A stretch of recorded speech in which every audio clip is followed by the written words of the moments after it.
சட்டப்பேரவை கூட்டத்தொடர் சற்று நேரத்தில் தொடங்க உள்ள நிலையில் இன்றைய அலுவல்கள் குறித்த தகவல்களை தருகிறார் செய்தியாளர் கண்ணன். நீங்க விவரங்களை தரலாம். தமிழ்நாடு சட்டப்பேரவை கூட்டத்தொடர் இன்று தொடங்கி 4 நாட்கள் நடைபெறுகிறது. தமிழ்நாடு சட்டப்பேரவை கூட்டத்தொடரில் இன்று தொடங்கும் கூட்டத்தொடரில் கலந்து கொள்ள தமிழ்நாடு முதலமைச்சர் மு.க. ஸ்டாலின், எதிர்க்கட்சித் தலைவர் எடப்பாடி பழனிசாமி உள்ளிட்டோர் இன்று சட்டப்பேரவைக்கு வருகை தந்துள்ளனர்.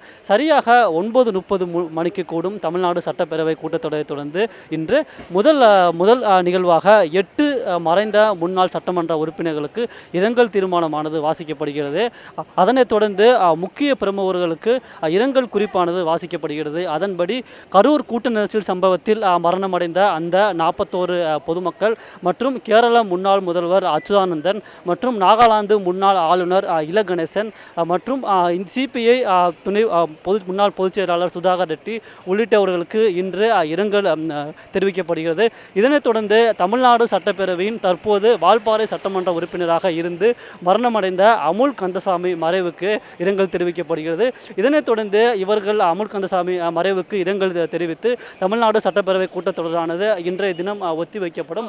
இதனைத் தொடர்ந்து நாளை முதல் தமிழ்நாடு சட்டப்பேரவை கூட்டத்தொடரில் வழக்கமான அலுவல்கள் தொடங்கும் என்று எதிர்பார்க்கப்படுகிறது.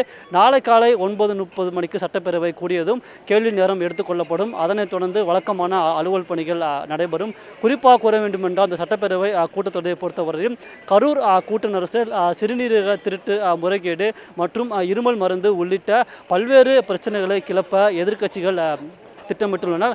தமிழ்நாடு சட்டப்பேரவை கூட்டத்தொடரில் இந்த கூட்டத்தொடரில் சுமார் 10க்கும் மேற்பட்ட சட்ட மசோதாக்களான தாக்கல் செய்யப்பட உள்ளது.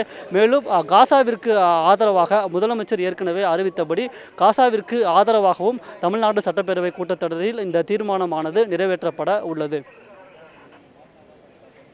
விவரங்களுக்கு நன்றி கண்ணன். உடனுக்குடன் செய்திகளை தெரிந்து கொள்ள சன் நியூஸ் பெல் ஐகானை கிளிக் பண்ணுங்க.